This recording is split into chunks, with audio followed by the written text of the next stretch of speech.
Hello, good morning, everyone. It's Sal, Stretford Post, and welcome to another episode of Breaking Dawn. I hope everyone's doing fine and relatively recovered from yesterday's shenanigans in regards to Manchester United and the horrible result against Newcastle United. Some may say it was a little bit expected, given the match on Thursday, that we got a very important game on Thursday. Some say that it's disgraceful. We shouldn't be losing like that. And look, I understand, I understand that. But we knew this was going to happen. I knew this was going to happen when you have a squad of players that either passed it or been at Man United too long, serial failures. This was always going to happen. Now, people tend to look at me like today. I've been reading social media and people saying, why are you blaming the Glazers? Well, I wouldn't always blame the Glazers. I will always blame Ineos. And the reason I did that, they had an opportunity to back Ruben Amorim this window in January. They had an opportunity to back Ruben Amorim in January, and they didn't do that.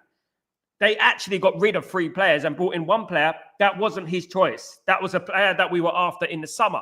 So, look, I don't understand where people are coming from with this anti-Amorim agenda. Sack him, I'm seeing things like that, ridiculous things like that.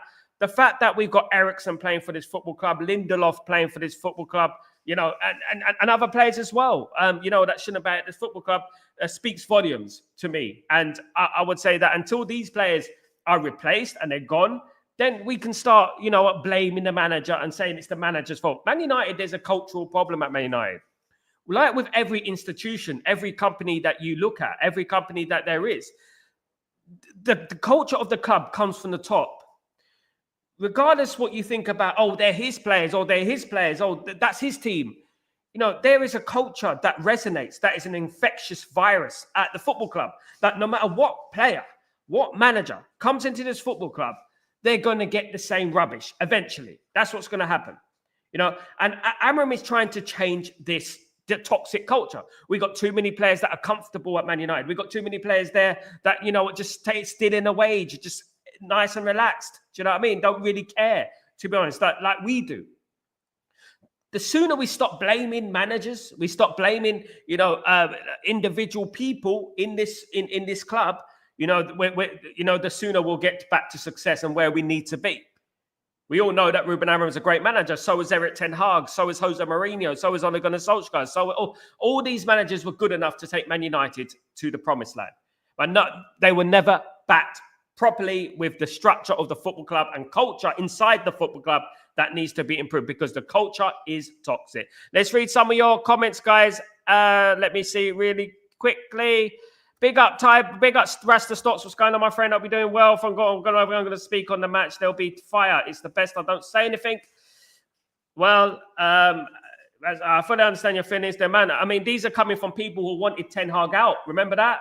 Wanted Ten Hag out. And I told these guys, the problem is not the manager. You know what I mean? I told these guys before and they didn't listen to me. Right, Ruben Amorim is a great manager, probably better than Ten Hag, one of the best up-and-coming managers in Europe. And look what's happening. Why? Why is it happening? What's going on? At the end of the day, there you go. It's in plain, live and living color, of course, absolutely. Tybo, what's going on? I fully understand your feelings, mate. The amount of shit I've had at work almost every Monday is worse than ever lost. But it's where Man United, and we'll be back eventually. We will be back eventually if Ruben Amorim is backed, if Ruben Amorim is supported, if Ruben Amorim has the authority to get rid of the players that he wants to get rid of. Absolutely. Good morning, Sanjay. How you doing? Hope you're doing well. Good to see you. We have to go out for it. Yeah, it's always been that. It's been that for a few weeks now, Sanjay. It's been like that for a few weeks. Man United do have to go all out for the Europa League or bust. What is damning yesterday is that we have a first team and then we have a second team, right? And our reserve players are not good enough. 5 years ago, Eriksen was not good enough for Tottenham. Why is he good enough for Man United now? I want to know. Lindelof was finished a long time ago. Lindesoft, as we call him. That's what we call him. He was finished a long time ago. You know what I mean? When we shouldn't be surprised, really, when we're starting the game really with 9 men, against Newcastle, a decent Newcastle United side is going to finish 3rd this season. We shouldn't be really surprised, should we, at the end of the day? Morning, Baz. What's going on, my friend? Hope you're doing well. I worry about Amorim. I feel bad for him. Look, at the end of the day, I worry about the club. I don't worry. I mean, I know Amorim's good enough to take Man United forward. I know he's the good enough manager, but unfortunately, the club didn't back him. What did they expect when they didn't back him in January? They brought a manager in mid-season, right, with a unique style of play, right? Putting him into a team that none of these players are his, by the way. None of these players are his. And not even Dorgu is his. That is an Ineos choice, right? None of these players are his. And then expecting him to perform miracles with the off-field issues as well. Get rid of 3 players in January, get in 1 player and expect him to perform miracles. You know, it's insanity. It's insanity that Ineos are so simple-minded and stupid, to be honest with you, to do this. You know, and it's damning on the football club, on Ineos, on Glazers as usual. The Glazers, we're used to it, to be honest with you. But this is exactly what it is. I expected this. That's why I'm not like ranting and raving and screaming and crying. You know, I'm here. I know what's going on. I knew that this would happen. No matter we bring like Ancelotti, we can bring in Pep, we could bring in Klopp, we could get Alex Ferguson back from retirement. These players, this structure, this culture at this football club, if it doesn't change, you know, I mean, Man United's fortunes are not going to change. And unfortunately, the overriding similarity that's happened for the last 13 years is that we have not changed anything in regards to the culture of the football club. I hope it changes. I hope in the summer it changes. I hope Vavell, Barada, Brailsford and Wilcox get their acting gear and we sign some great players and Man United move forward. But what is very, very damning is that Man United's squad is extremely poor. Extremely poor. Ericsson was finished 5 years ago. Lindelof is finished as well. Dalot is nowhere near good enough, of course, guys, as a right back, in my opinion. Makes too many mistakes. Was getting absolutely cooked by Livramento yesterday. And no surprise there. You know, but this is what I'm saying. There are many problems wrong at this football club. And let me tell you now, it's not the manager. Because this is just another manager, another day, a different scenario, a different manager. It's just the same thing, same results. Exactly what it is.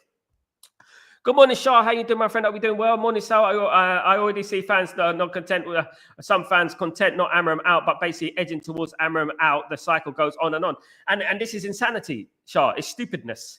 At the end of the day, if this was brought to the court of law, right? If this was brought to the court of law, we look at Louis van Gaal, right? We look at Jose Mourinho. We look at Ole Gunnar Solskjaer. We look at Erik ten Hag. We look at Ralf Rangnick, and now we're looking at Ruben Amram. If all these managers went to the court of law, they would be found not guilty because the similarities are too uncanny. To be honest with you, they're too uncanny. The similarities are still there.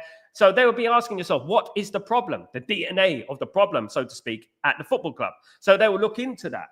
They'll look into the DNA of the problem at the football club. And they will realize that it's not the manager. There's something that stems far deeper, fundamental problems that are wrong at this football club. And that needs to be fixed. And before it's fixed, we're not going to get success, guys. You know, we're ride or die on this Europa League campaign. We're hoping that the Europa League campaign is a success. I mean, it's going to be very, very difficult now that Xerxes has got injured. Xerxes probably miss the majority of the rest of the season, probably be back maybe by the final if we're lucky. Hopefully Ahmad would be back soon and he gets off his backside and starts playing some football. Do you know what I'm saying? You know what I mean? At the end of the day, and that's what I'm saying, you know, and start getting fit and start playing for that badge. You know what I mean? That's what I want to say. Xerxes was running his socks off yesterday, was absolutely superb yesterday. Again, one of our better players. But again, injuries happen. And why did we want players in January? Why did we say we need players in January? Ruben Amram needs these players in there. Why did we say that? People think you know what I mean, we're crazy or something. It's ridiculous. GK, yeah, he had no good centre option. That's the force to use Ericsson as centre mid. If you remove a few players from that team, you have nobody. GK, it's damning. Right, I'm all for the youngsters playing, and this is exactly what I'm talking about. There was a situation yesterday where Amas was marking Shah in the defence and the corner, right? Amas was marking Shah, and Shah was bullying him because he's a young player. So Shah was bullying him, and it took another young player in Lenny Yoro to grab Shah and push him off Harry Amas. Now, this is the thing with having young players. You can have a few young players here and there, but you need experience. You need experience as well. You need a Roy Keane. You remember when Roy Keane played, when we played Newcastle that time, and Roy Keane grabbed Philippe Albert and he threw him on the floor. Do you remember that? We don't have any characters like that anymore. We're very inclined to let a Newcastle player bully one of our young players. How can we let that happen? You know, it was another young player, a new player in Lenny Yoro, who took it upon himself to go up to Shah and push him away. It's madness. I'm sure most of the people want Amarat to rotate for Leon, and now some are moaning that Ericsson started versus Newcastle midfielder. Who else can he pick? Shah, exactly. It's insanity. It's insanity, Shah. What do they expect him to do? Majority of people said that Man United were going to lose. On this stream, on other streams and stuff, said that Man United were going to lose. 3-0, 4-0 I've seen it all day, yesterday. They said that Man United are going to lose. What do they want him to do? And then they say, oh, you've got to stop blaming the Glazers. Well, the Glazers didn't back him in January. Ineos and the Glazers didn't back him in January. We all said there was going to be a problem. Now that Xerxes is injured, now what? What are they saying now? You know what I mean? Xerxes, who we got to replace Xerxes? We better hope that Ahmed comes back. We better hope that Ahmed comes back. God knows what's wrong with him. But you know what? We're tired of these injured players, just injured all the time. People want to complain about Garnacho and players like that. But, you've got Ahmed and people like that have been sitting down all bloody year doing nothing. You know what I mean? And last year. So we got to look at that, and we got to start getting right. If you're not going to play for this football club, get out. Simple as that. I'm tired of it. I'm really tired of it, honestly, because you know what? At the end of the day, people are complaining about the wrong things at the moment. The wrong things are being complained about. I don't blame Bayindir for many of the goals. One goal when he gave the ball away, I blame him for that, of course. But the rest of that, he played okay. He made a couple of great saves, but. There you go. We still need a new goalkeeper. It's exactly what I said. This is why I said we can't keep buying there as a first-team goalkeeper. We need to buy a first-team goalkeeper. Man United need that, and we know we need that. And we need a number of players on that pitch, of course. EC, what's going on, my friend? I hope you're doing well. Good to see you. It's always been the players. We have a mixed profiles and people don't give 110%. United is a club that players should feel the privilege to play for, but instead it's a paycheck club. Glazonomics. Absolutely, EC. This is what I'm talking about. People don't understand, no matter what player you bring into this football club, whether you bring Lamine Yamal, whether you bring Mbappe, Rodrigo, Bellingham, no matter who you bring into this football club, they will be intoxicated by the negativity and toxicity of Manchester United. It doesn't matter who comes in that football club. As I said, if a company is poisonous from the top, the poison is going to resonate all the way to the bottom. Not least Manchester United, who are clearly not good enough at the moment. We've still got players there from 10 years ago. Why are players who are serial failures still at this football club? Please tell me, why are serial failures still at this football club? Luke Shaw, Lindelof, Ericsson, serial failures at this football club. Why are they still here? I mean, we haven't even sold Rashford yet and Anthony. We haven't sold them yet. They're still at the football club as well. Predicted 3-1 loss. Newcastle exposed our weakness. We are too slow. The transition and not strong enough to hold on the ball, Baz. And that goes to do with the squad. That goes to do with playing Ericsson. Ericsson's slower than you ever can imagine. You know what I mean? And Ericsson's so slow. Lindelof is slow. Lindelof is soft. Lindelof is not a Vidic, is he? No, and this is what I've been talking about. Man United squad is weak. Ruben Amorim needs his own players. He needs his players in this squad. He needs them ASAP. If he goes and wins the Europa League, it'd be a miracle for starters. It'd be a miracle that he would go out and win the Europa League. That would be incredible. And he deserves a bloody statue for what's been going on this season. But look, you look at the overriding similarities between over the last 13 years, and then you see, you start to see a pattern emerging that actually, you know what? This isn't the manager. This isn't the manager. There's something going on at that football club where people are being told or something that, you know what? It's okay. Don't worry about it. Get on with what you're going to do. You're going to get a new contract anyway. Get on with what you're going to do. You can down talk. It's only Newcastle. It's a dead rubber game, isn't it? Doesn't mean anything. And that's what I actually think is going on at the moment. Absolutely. Shah, I wonder what spin there will be today. Probably Mbappe, Shah. Only joking. It's high time we need a good centre midfielder and a striker, even a keeper, right wing back. I mean, we need about 6 players, GK. As I said, we need a centre, we need a goalkeeper. We probably need another defender because Evans and Lindelof are leaving. We need a right centre back. We need a midfielder. We need a number 10, and we need a striker. At least. Right? Because at the end of the day, we're going to lose Anthony. We're going to lose Rashford as well. So we need at least 6 players in there. And one of those 6 players needs to be an experienced striker.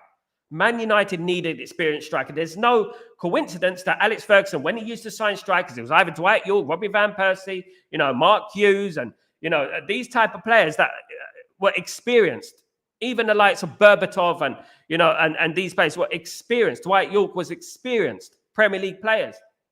These are all experienced Premier League players. And Louis Saha was an experienced, even him, when you look at that, he's an experienced goal scorer. Andy Cole, experienced goal scorer in the Premier League. We need someone who's experienced, who knows to put the ball in the back of the net, who has proven he could put the back of the ball in the back of the net. Absolutely. There are too many charlatans in this club. You see, they're too comfortable. And I think we were talking about this yesterday on the stream. Like, there are too many players in this squad who are too comfortable, living the life.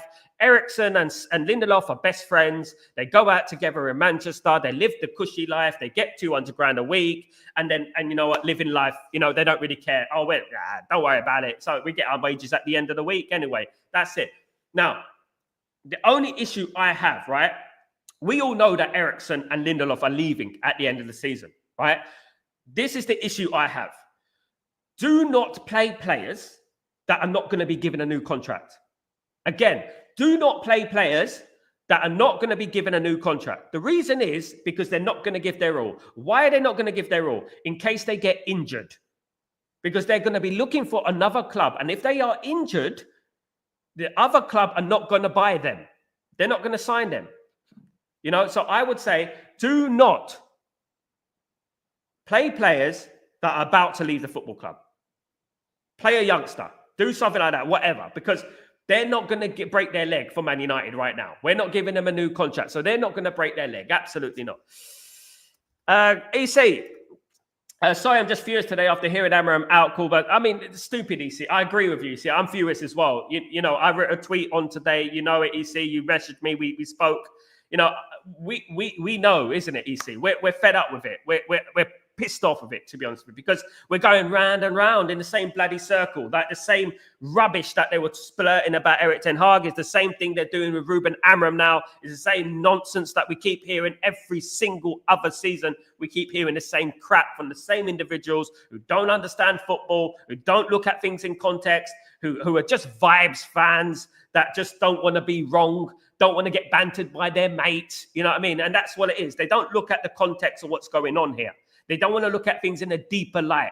They just want to look at things in their narrative. They want everything in their narrative. They want their opinion in someone else's voice. That's what they want. And we will never get success like that. Keep sacking, keep sacking. It hasn't worked so far, has it? Hasn't worked so far. Keep sacking. Let's go. Let's keep sacking. Let's get another manager. Come on down. Let's get another manager. Let's sack him as well. But let's keep doing it, because it doesn't work for Manchester United. It never has worked. The only time Man United have ever had sustainable success is when we had patience. And we're not Chelsea. We're not Real Madrid. We're not Barcelona. We're none of these teams. We're Manchester United. We're different. We're not painted by the same brush. We come from a different era, a different history. We come from adversity. We're different. It's high time we started, backing this manager and understanding contextual facts in regards to what Man United what's happening at Man United. Big up, EC. Now Xerxes is injured. Amram deserves a statue if we won Europa League. Absolutely. With two attackers, basically don't trust Mount to stay fit until the end of the season. We're left with no choice, thanks to the Glazers and Ineos, of course. Absolutely. We're left with no choice. Absolutely. Amak, Erik ten Hag, the coach, was no better or worse than the rest of Erik ten Hag. The manager that was in charge of transfers does deserve the blame. Tonali cost the same as Mason Mount. At the end of the day, it doesn't deserve the blame, Amak, because he got Ugarte and De Ligt and Mazraoui, and you could say that as well. He brought through Mainu, he brought through Garnacho, who costs a lot of money now. You got a lot of players there that he's done well, but you can't expect a manager, to do everything, Amak. It's insanity, simplistic minded. You can't expect to do that. At the end of the day, Alex Ferguson got things wrong. And the reason Alex Ferguson got things wrong, like Veron, like Bellion, like Jemba, like Kleberson, is because he had to do everything himself. Now, the same was done with Erik ten Hag. He had to do everything himself. Now, the price of these players is not his fault. That is the incompetence of Murta and Woodward. We need to look at that, right? Now, if we carry on blaming the manager, it's insanity and dumbness. And you're better than that, Almac. It's dumb. Because at the end of the day, you can blame the manager, but the same results keep happening. It's going round and round again. You know what I mean? The same results keep happening.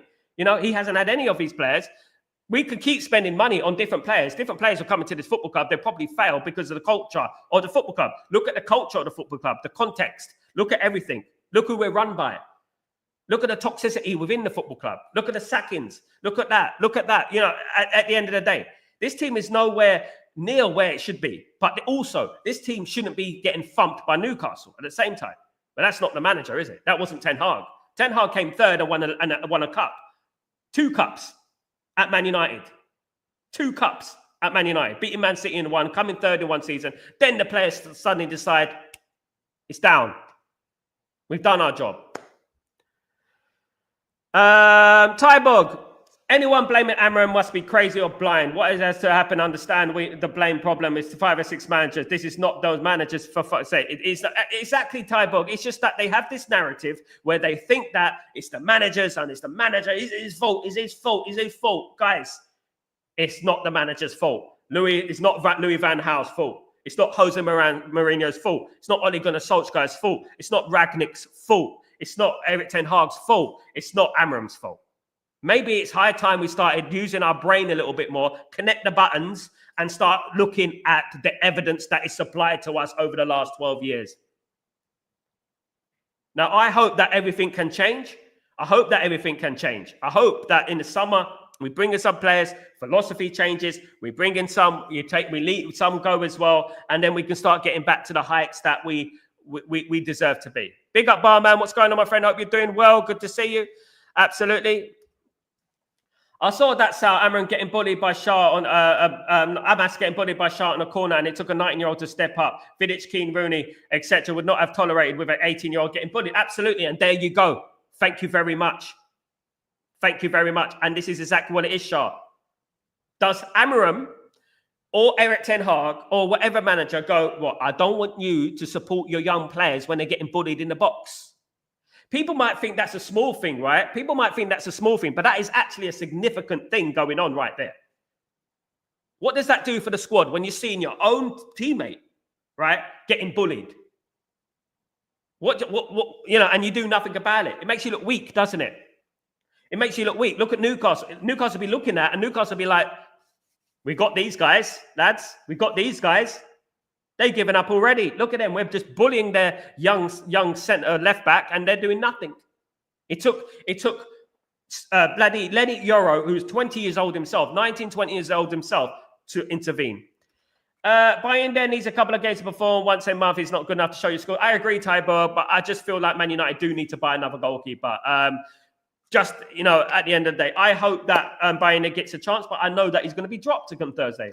We all know it, Tyber. We know he's going to be dropped on Thursday. We all know that he's not going to play. Onana's going to go back in the team, of course. Konate and Diaz are earning 90k a week and Lindelof earning 120. Wow, that's madness, isn't it, Paul? It's madness. And then you can go around Europe. You can go around the whole of Europe and look at certain players who are far better than some of these players getting paid a fraction of what they're currently paid. Almac.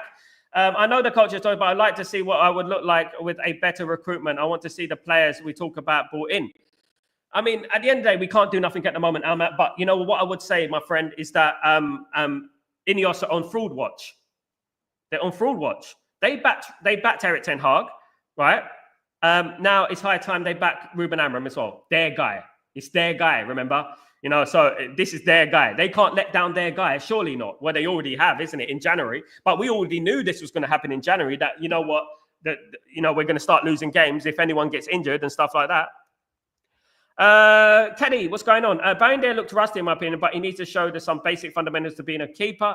In his time, as you said, Kenny, rusty. He needs a few games to get better, doesn't he? At the end of the day, in my opinion.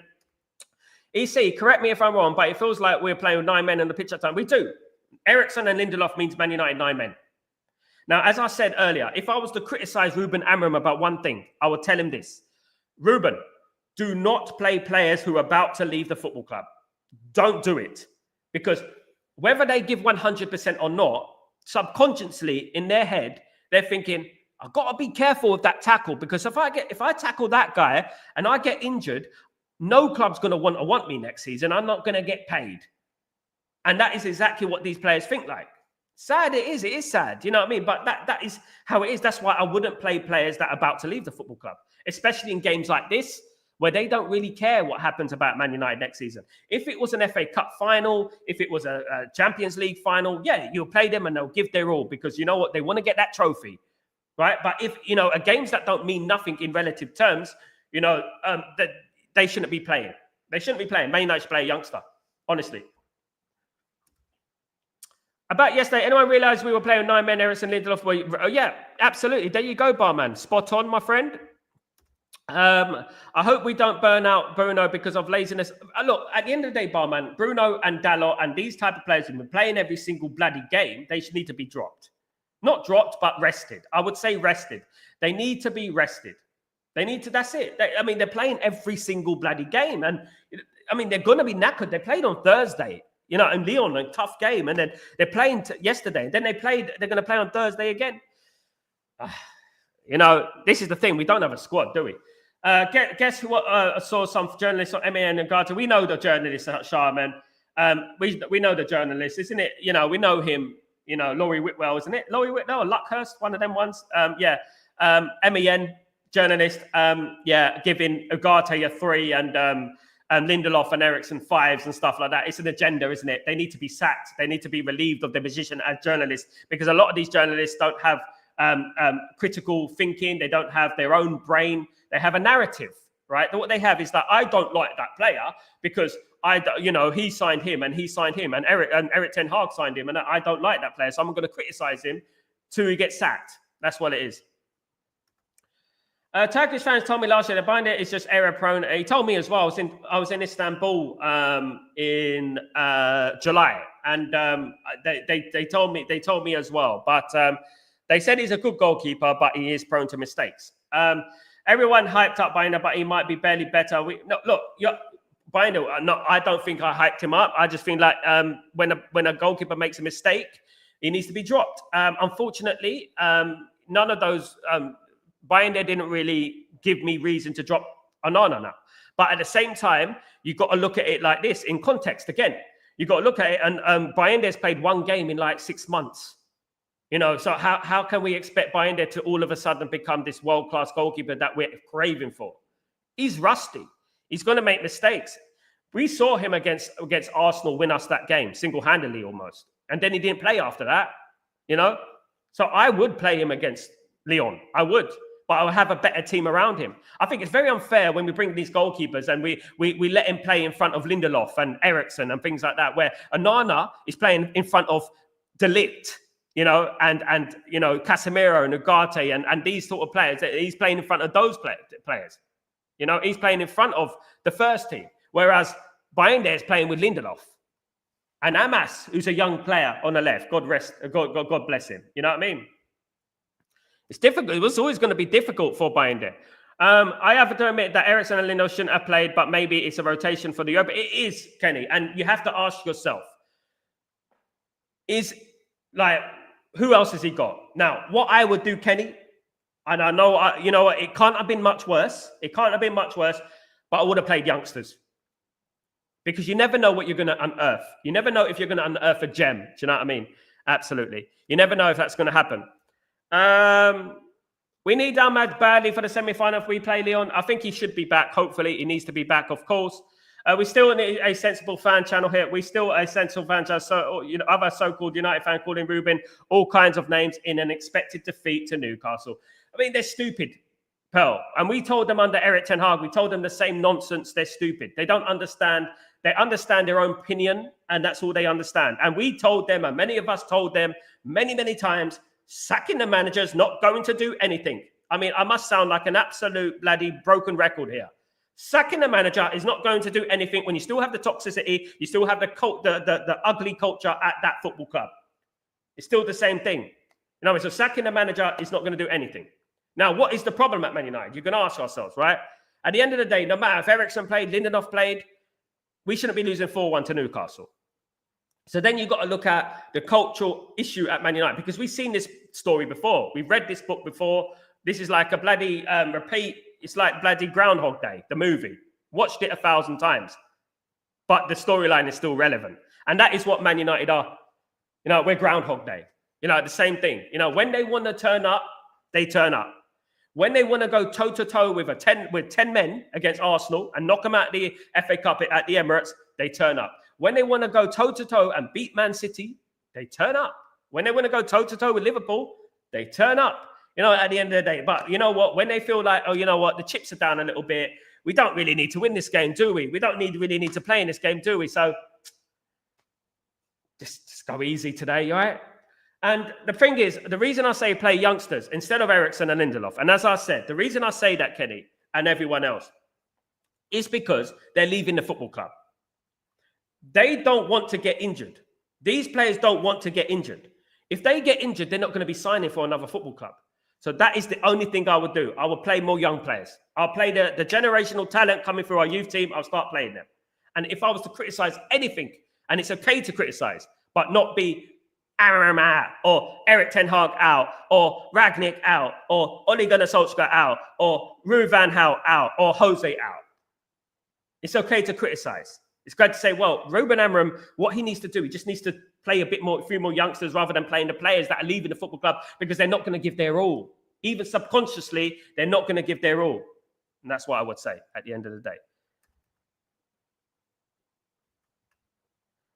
Mark, what's going on? What's going on? Long time no see. Man, they're mad if they want to sack another man. Ridiculous, crazy. They haven't learned from sacking Ten Hag. We told them, Mark, didn't we?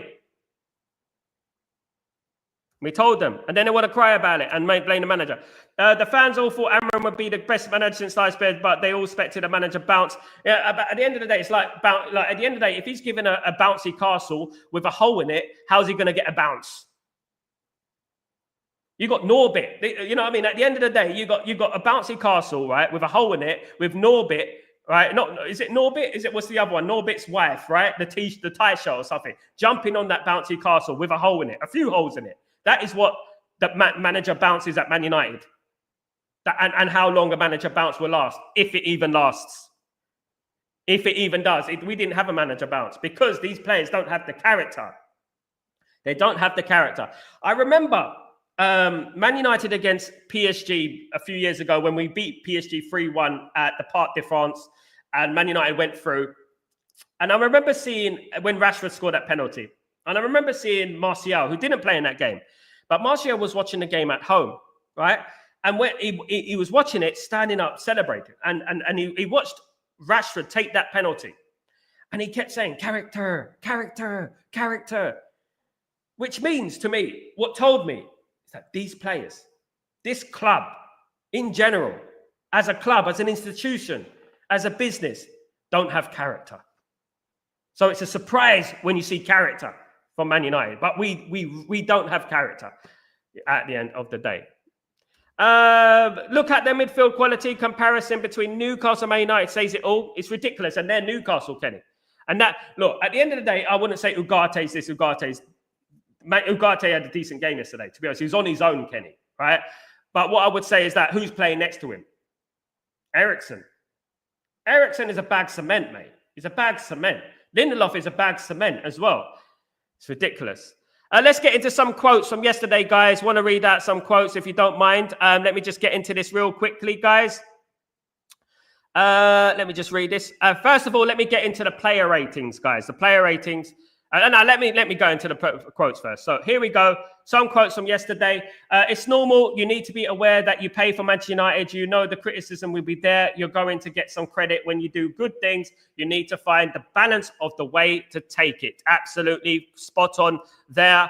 They have to take the criticism. They absolutely do. They have to take it at the end of the day. And, at the end of the day, they're not, people are not patient as well. The fans are not patient, some of them. Bruno Fernandes on what they can salvage from the season. And this is going to be the one against Lyon. Obviously, big team in France, big team with a lot of history in the European competition. They won no European competitions. They're in it a lot, never won it. But we are Man United, so we have to step up.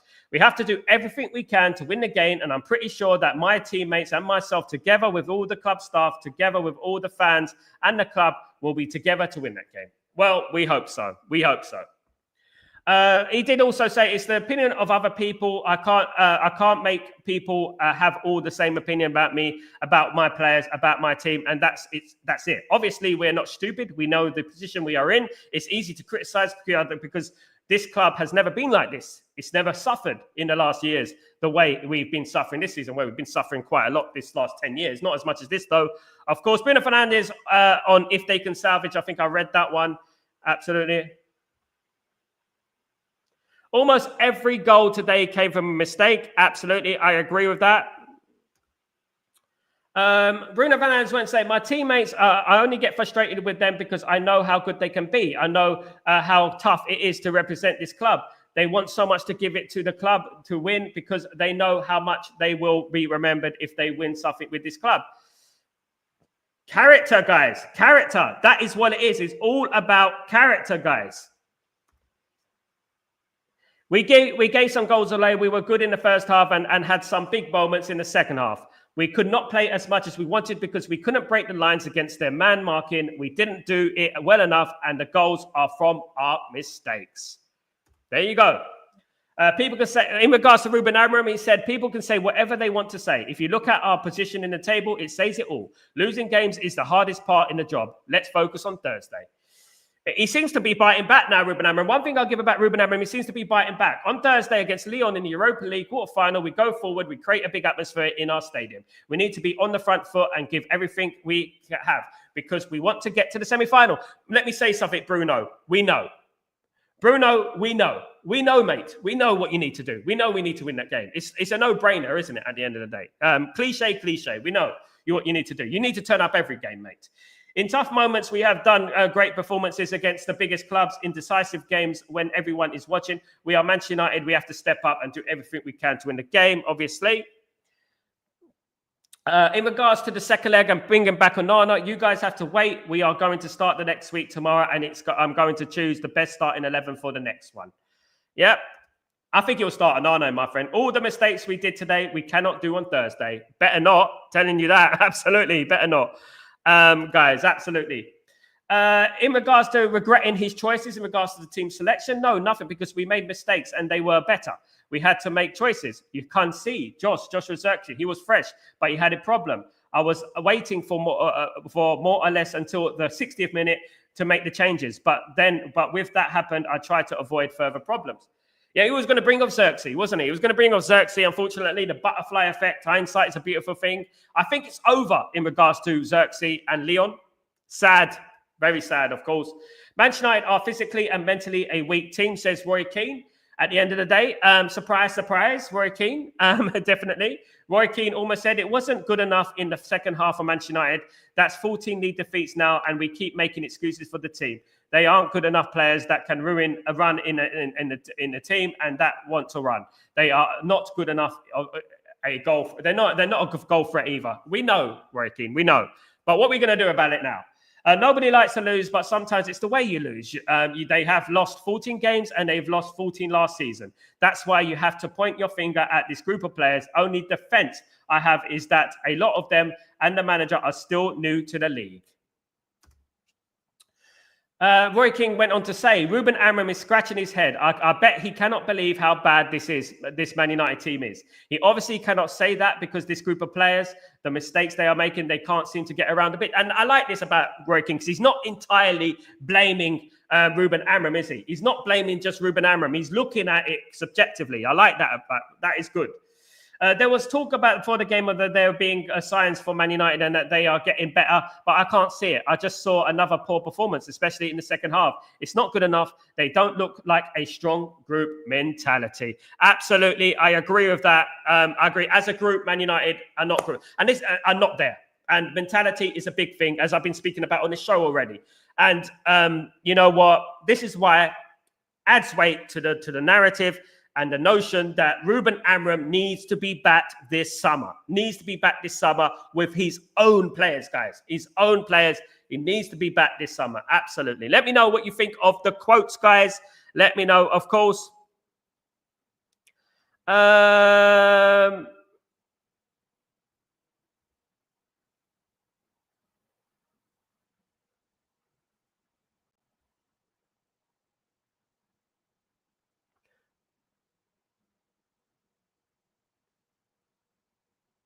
Shah, what's going on? I never do this, but I watched Syed's show yesterday, and I can't believe the opinions I'm hearing about Amorim, and even their chat calling him a fraud and Portuguese Ten Hag.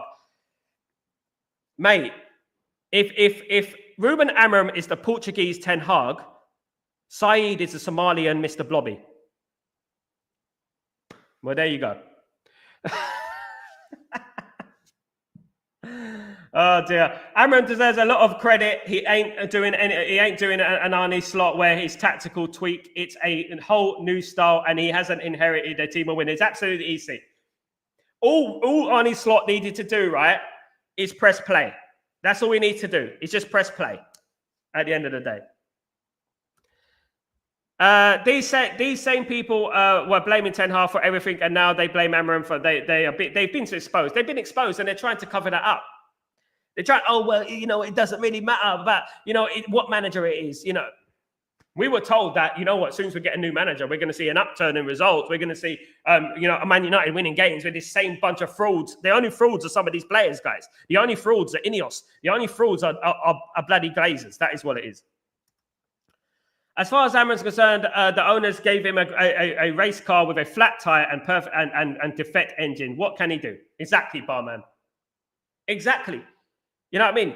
You've given Ruben Amram ingredients to make a lasagna, and you've given him an apple and a pear. That's what you've done, and do you know what I mean? And that is what it is at the end of the day. Absolutely. Red Out, Amram's Red and Right Army. Big up UK Darren, my friend. Big up Red and Right. Big up Open Heart Surgery. The whole club, and that is what Ralph Ragnick meant. The whole club needs open heart surgery. So, morning, brother. All these bloody idiots calling for Amram need to be sacked. Really have no idea of football works. Plain to see yesterday that half our squad is absolute crap. Plain to see, Eric Grayo. You know what I mean? At the end of the day, it is plain to see. And we knew this when they didn't back him in the summer as well. They decided not to back him in the summer, and here we are. You know what I mean? Exactly what we said. Big up Grayo. Bruno getting subbed off, giving Lindelof the captaincy. I know, mate. What can we do? If Ineos don't back Amram 100% in the transfer window, this is on them, not the manager. Absolutely, Darren. That is spot on, my friend. Absolutely. Guys, absolutely. Mark, the difference between Dorgu and Dalot is Dalot's been at the club for 5-6 years. Dorgu's just signed for football club. 20 years old, mate. You've got to be really realistic here. Dalot's shit. Simple as that.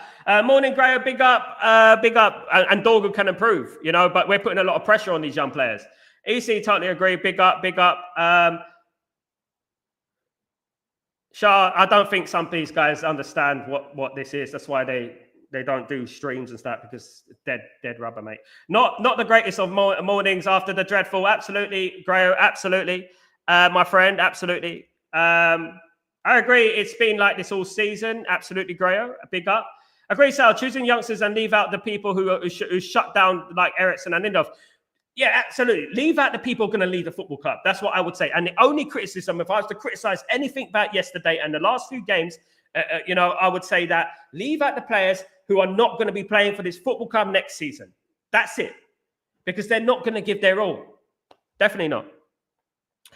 Chow. Big up, Chow. What's going on? Now they want Hansi Flick to replace Amram. I would say no manager will exceed under the... What are they going to do, Chow? Are they going to suddenly make Ericsson play like prime Ronaldinho? Are they going to turn Harry Maguire into prime Maldini? Are they going to make Luke Shaw the most fittest player since Cristiano Ronaldo? Are they going to do that? Are they going to make Tyro Malacia into Roberto Carlos? What are they going to do? What is Hansi Flick going to do? Do you know what I mean? It's ridiculous how they think. Dumbness. I thought Ugarte was man of the match, and still see people slag him off because he doesn't progress the ball. People are stupid, Shah. At the end of the day, look, guys, let me look at who's man of the match so far in regards to Man United, of course. Guys, the man of the match so far in regards to you guys. Let's have a look. The man of the match is Ugarte so far. No, Xerxes was 42%. Xerxes is the man of the match. Ugarte is second, guys. Ugarte is second on the man of the match, guys. Well played. I agree. I absolutely agree. Guys, let's get into some of the player ratings, guys, real quickly, if I may. So if we look at the player ratings from yesterday, according to my Twitter and my Instagram accounts, of course, guys, not just me. I don't just do it me, guys. Absolutely not. These are the player ratings from yesterday's game, guys. Absolutely. So 5.74. Brain there made a couple of good saves, gave the ball away for a goal, so really can't mark higher. Mazraoui had a poor game, slipped. I know it's not his fault, but Lindelof really didn't help him. Gets a 5.5. Lindelof got a 4.7. Poor from Lindelof again. Yoro got a 5.8. One of the better defenders, in my opinion. One of the better players on the pitch again from Lenny Yoro. Absolutely fantastic. Dalot a 4.5. Poor, ineffective. Good assist, but also got outrun by Livramento yesterday. Livramento absolutely cooked him yesterday. Cooked him. Absolutely. Beans on toast. Ugarte got a 5.6, one of the better players, in my opinion. Bruno Fernandes got a 5.6. Harry Amas got a 6.8 for me. Brilliant on his debut, in my opinion. I mean, he's thrown into the deep end, guys. What do you expect him to do? Ericsson gets a 3.5. Garnacho gets a 6. Good goal. Xerxes gets a 6.1. Now, guys, the man of the match so far for you is Ugarte. That I'm leaving it to the community. It is Ugarte is the man of the match for you so far. Let's look at the substitutes. Player ratings, of course. Mason Mount came on, did okay. 6 he got. Dorgu got a 5.8.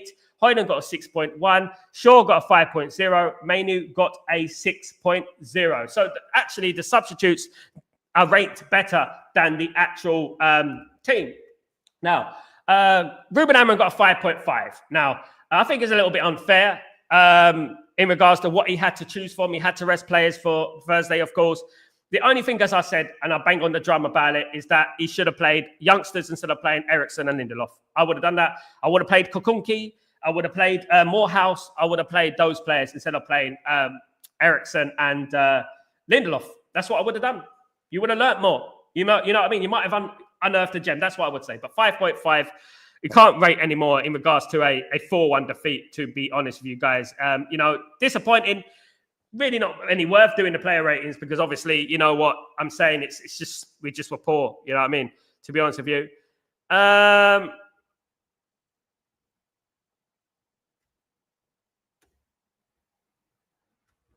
Shaw. I thought Ugarte was man of the match and still, I think Red Band absolutely spot on Shaw. In some areas, I agree with it, basically, but they want to play like Bruno as a 6, Hollywood balls from deep and losing the ball to basically, he's not a number 6, is he, at the end of the day? He's not a number 6. He needs to be playing in that number 10 position or nothing, in my opinion. We also need players around him who complement him. I think he's doing too much, in my opinion, guys, absolutely.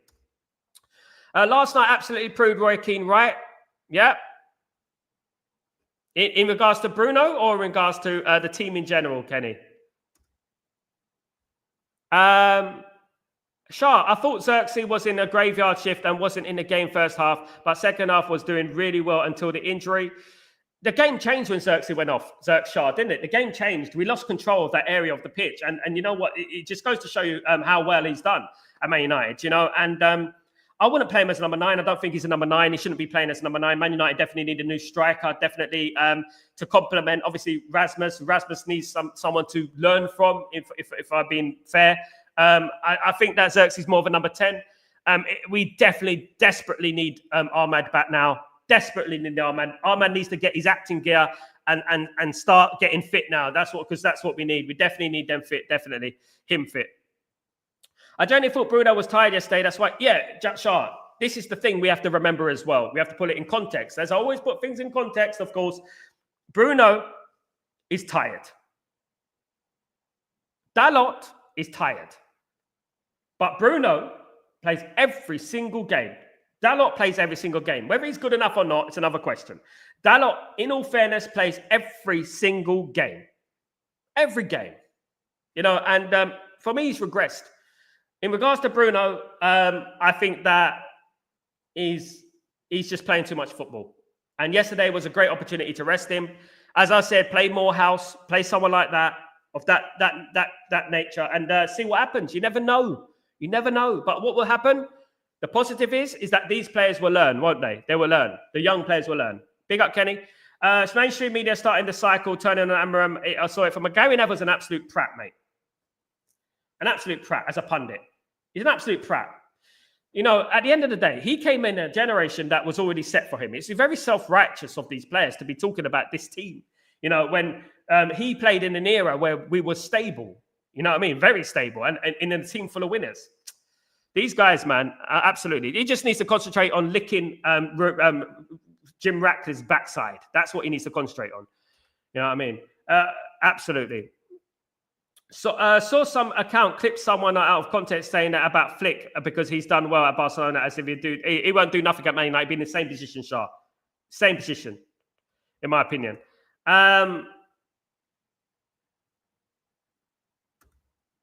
Who's Amelia? So I said we should have left the out sub man Xerxes. Yeah, we should have left him out. I said yesterday we should have played Mason Mount, or I did say it, didn't we? I think you said it, Beef Bully. Big up, Beef. So no jokes here. We will win another game again.